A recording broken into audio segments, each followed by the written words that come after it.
Good morning, everyone. I, Ram Mohan Singh, SLA legal advisor, have today a topic on marine insurance. What is marine insurance? As per Section 3 of Marine Insurance Act 1963, a contract of marine insurance is an agreement whereby the insurer undertakes to indemnify the assured in the manner and to the extent thereby agreed against marine losses, that is to say the losses incidental to marine adventure. जो marine adventure से होने वाले losses हैं, जहाँ पे perils हैं, marine perils हैं, वो उनको कवर करने के जो एग्रीमेंट होते हैं वो मरीन इंश्योरेंस हैं. Section 2D of the act defines marine adventure. Marine adventure क्या है? अभी मरीन एडवेंचर के लिए वो कवरेज दिया जा रहा था, तो मरीन एडवेंचर को समझते हैं. Marine adventure includes any adventure where any insurable property is expose to maritime perils. Maritime perils means समुद्री loss in the sea and perils of the sea. The earning and acquisition of any freight, purchase money for any advances, loans and disbursement endangered by the exposure of insurable property to the maritime perils. जो भी loss किसी भी property पे, पैसे पे, money पे, पेक्यूनियरी benefit पे, commission पे, लोन एडवांसेस पे, लोन्स पे, डिसबर्समेंट में जो आ सकते हैं, वो जो है एडवेंचर में ही आएंगे. मरीन के एडवेंचर में ये सब लॉसेस आ सकते हैं. एडवेंचर का मतलब मरीन पे जा रहे हैं उसमें. Any liability to third party may be incurred by the owner of the other person interested in or responsible for insurable property by reason of maritime perils. जो मेरीटाइम पेरिल्स के reason से होने वाले लॉस हैं, liability के loss हैं, third party के loss हैं, वो भी मरीन एडवेंचर में ही आप उसको इंक्लूड कर सकते हैं और इंक्लूडेड हैं. Section 2E defines maritime perils, जिसको लॉस ऑफ पेरिस बोलते हैं या पेरिल्स ऑफ जो ना सी बोलते हैं. Maritime perils means the perils consequent on or incidental to navigation of sea, that is to say perils of the sea, fire, war perils, pirates, robbers, thieves, captures, seizures, restraint and detainment of princes and pupils, jettisons, barastry and any other perils which are either of the like kind or may be designated by the policy. Perils of sea refers to fortuitous accidents, casualties of the sea and does not include the ordinary action of the winds and the waves. जो winds और waves की वजह से होने वाले नुकसान हैं उनको छोड़ करके जो भी मेरीटाइम पेरिल्स जो आपके पास जो रिस्क हैं वो कवर हो जाते हैं और कवर करते हैं, उनको मेरीटाइम पेरिल्स बोलेंगे. और मेरीटाइम पेरिल्स को काफ़ी ढंग से समझना है तो हम समझते हैं policy of marine insurance has a contract of indemnity against all losses occurring to the subject matter of the policy from certain perils during the adventure, जिसको एक जज साहब ने परिभाषित किया था, ब्लैकबर्न ने.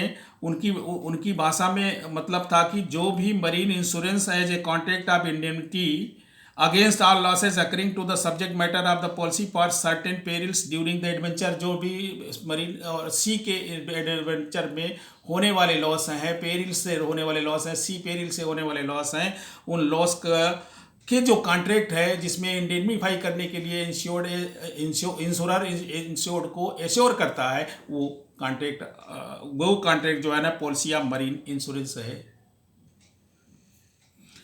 Perils and hazards. अभी तक तो हमने देखा कि मरीन इंश्योरेंस है क्या, उसकी डिफिनीशन, जिसको कि मरीन इंश्योरेंस एक्ट 1963 के सेक्शन 3 में जैसा कि 2A बोल रहा है उसके हिसाब से परिभाषित किया. और 2D में इन्होंने मरीन एडवेंचर को बोला. मरीन एडवेंचर में जब जाएंगे तो उसमें इंक्लूड क्या क्या होती, आपकी property expose to maritime perils में है, एक्सपोज हो गई, वो लॉस में आ सकती है. और एक्विजिशन आप जो भी फ्रेट है, पैसेज है, मनी है, पेक्यूनियरी बेनिफिट जो भी चीज़ें हैं. और 2E में आपने समझा मेरीटाइम पेरिल्स क्या है. मेरीटाइम पेरिल्स का मतलब हुआ कि सारे पेरिल्स, मैक्सिमम पेरिल्स जो समुद्र में हो सकते हैं, समुद्र में आ सकते हैं, वो अब पेरिल एंड हजार्ड पे हम अलग अलग समझते हैं आम भाषा में, जो रिस्क को पेरिल और हजार्ड दोनों को एक साथ कंफ्यूज करने लग जाते हैं, लेकिन ऐसा नहीं है। पेरिल क्या है और हजार्ड क्या है, दोनों डिफर है। पेरिल में we often use the word to mean both the event which will give rise to some loss and the factors which may influence the outcome of the loss. When we think about cause, we must be clear that there are at least two aspects to it. दो aspect हैं. We can see this if we think back to the two houses on the river bank and the risk of flood. River bank में दो मकान हैं, वहाँ risk of flood है, लेकिन किस पे ज़्यादा रिस्क होगा, जो एकदम का पास में होगा या और पास. तो वो उस पर रिस्क होने का मतलब ये हुआ कि उस पर हजार्ड है, वो हजार्ड है, और पेरिल फ्लड है, पेरिल फ्लड है. The flood is the peril and the proximity of the house to the river is the hazard. The peril is the prime cause. It is what will give rise to the loss. Often it is beyond the control of anyone who may be involved.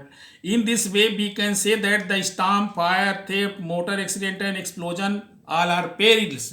ये perils हैं, और perils is defined as the cause of the loss. Thus, if a house burns, fire is the perils and cause of loss is the fire. If a car is totally destroyed in an accident with another motorist, accident collision is the peril or cause of loss. Some common perils that result in the loss or destruction of the property includes fire. जो common है, जो common में देखिए, पान में क्या है, fire है, साइक्लोन है, स्टार्म है, लैंडस्लाइड है, लाइटनिंग है, अर्थक्वेक है, थेफ्ट एंड बर्गलरी है. अब आते हैं हजार्ड पे. Factors which may influence the outcome are referred to as hazard. These hazards are not themselves the cause of loss. Hazard कोई loss create नहीं करते हैं, लेकिन they increase and decrease. They increase and decrease. The consideration of hazard is important when an insurance company is deciding whether or not it should be insured. वो insurance करना है नहीं करना है, उस समय प्रीमियम कितना लेना है, प्रीमियम ज़्यादा लेना है कम कर, हजार्ड के हिसाब से कैलकुलेशन करने के लिए है, डिसाइड करने के लिए है.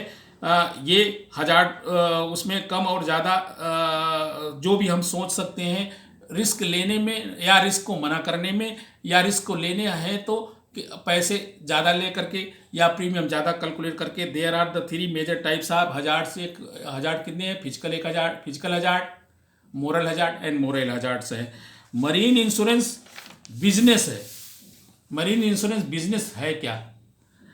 मरीन इंश्योरेंस बिजनेस को समझने के लिए हमें सारे जो भी बिजनेस हैं वो उसके साथ ही मरीन का इंश्योरेंस भी आता है, क्योंकि स्टार्ट ही बिजनेस होता है मरीन से.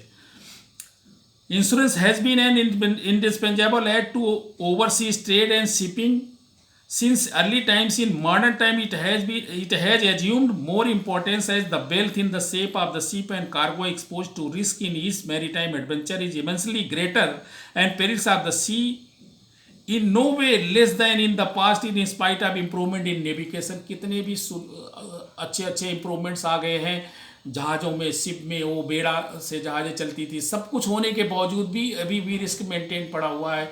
अभी भी उससे पुराने ज़माने से कम रिस्क नहीं है.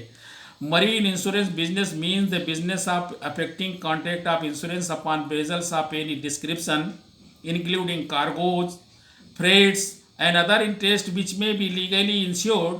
It is a contract in relation to such vessels, cargo, freight and property whatever description insured for any transit by land or water, both दोनों से. It may or may not include warehouse risk. warehouse के risk को कर सकते हैं, नहीं भी कर सकते हैं.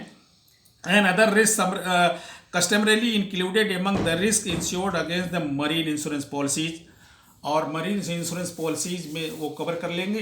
अच्छा, मरीन इंश्योरेंस पॉलिसी का हिस्टोरिकल एस्पेक्ट देखते हैं. हिस्टोरिकल एस्पेक्ट में क्या है?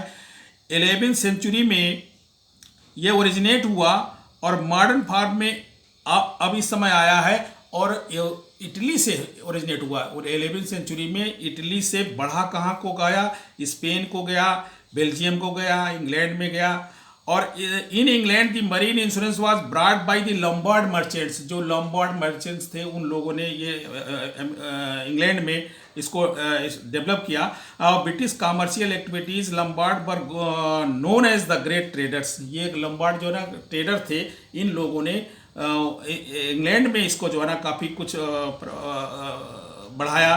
They also establish banking industry in the country. उन्होंने इंग्लैंड में बैंकिंग इंडस्ट्री भी लगाई, पहले वो बैंकिंग इंडस्ट्री भी स्थापित किया है। During the reign of Queen Elizabeth first,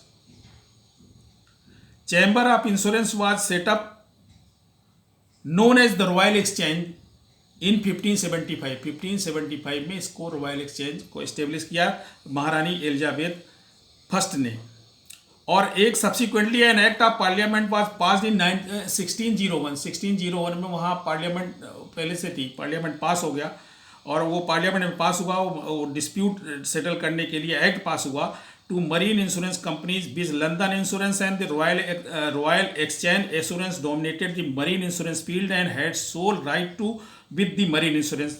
By the end of 17th century, the Lloyd's Association, founded in 1692, originated from a coffee house run by Edward Lloyd, became the world center of the marine insurance business in England. ये काफ़ी प्रभावी हो गया Edward Lloyd, ये ज़्यादा इनका सब कुछ में से योगदान होने लग गया। Marine insurance is not compulsory in law, but modern methods of financing trade has made it indispensable both by providing protection against loss by maritime perils and enabling a larger volume of the trade to be carried on more freely. The banker and financier who advances money for the purchase of the ship and against the shipment of the good insist on the insurance of the ship to the goods. With due development of commerce and civilisation, जैसे commerce का development हुआ, civilisation का development होता है तो commerce का development हो जाता है। Also developed now the strict scope of marine insurance which was concern only with the risk incidental to sea voyages has been expanded and it covers a wide variety of risk which are of course incidental to connected directly और remotely with the sea voyages. In modern time, the normal insurance of the goods from the warehouse of the manufacturer or the wholesale sellers to that of the consignee and the buyer. These type of insurance policies may be compared to through bills of lading. जो bills of lading के विषय में अभी हम लोग देखते रहते हैं अपने डे टू डे लाइफ में। Invented by the modern commerce in the field of the law relating to the carriage of the goods by sea. The British insurers introduced general insurance in India. हमारा देश उनके अधीन था, वहाँ पहले से development हो गया, वहाँ 1601 में हो गया, 1575 में प्रभाव में आ गया। और इटली में तो 11वीं सेंचुरी से था, वहाँ से स्पेन गया, बेल्जियम गया, इंग्लैंड आया, इंग्लैंड से इंडिया को भी आया, इंडिया को 17वीं शताब्दी में आ गया। 1710 में एक इंश्योरेंस कंपनी सन इंश्योरेंस ऑफिस लिमिटेड कलकत्ता में इस्टेब्लिश हुई और वहीं से ये इंश्योरेंस का विषय जो है ना हमारे यहाँ चर्चा का बना और धीरे धीरे करके ट्रेड बिजनेस व्यापार सब में मरीन से ही डेवलप होते गए। मरीन इंश्योरेंस से सारा इंश्योरेंस डेवलप हो गया इंडिया में भी और 1938 में हमारा इंश्योरेंस एक्ट भी बन गया। और ये जो मरीन इंश्योरेंस एक्ट है ये पहले ही बन गया था, ये मतलब 1863 में ही बन गया था, 1863 में बन गया। और काफ़ी इंश्योरेंस थे, काफ़ी चीज़ें बनी थी। ये 1963 है, मरीन इंश्योरेंस एक्ट 1963, 1963 है, उसको सेग्रीगेट कर दिया गया। और इसी बेस पे अगली वीडियो में मरीन इंश्योरेंस के बेसिस क्या है उस पर डिस्कस करेंगे। आशा है कि आपको कुछ समझ में आया होगा। लाइक करेंगे, सब्सक्राइब करेंगे, आगे बढ़ाएंगे। Thank you very much.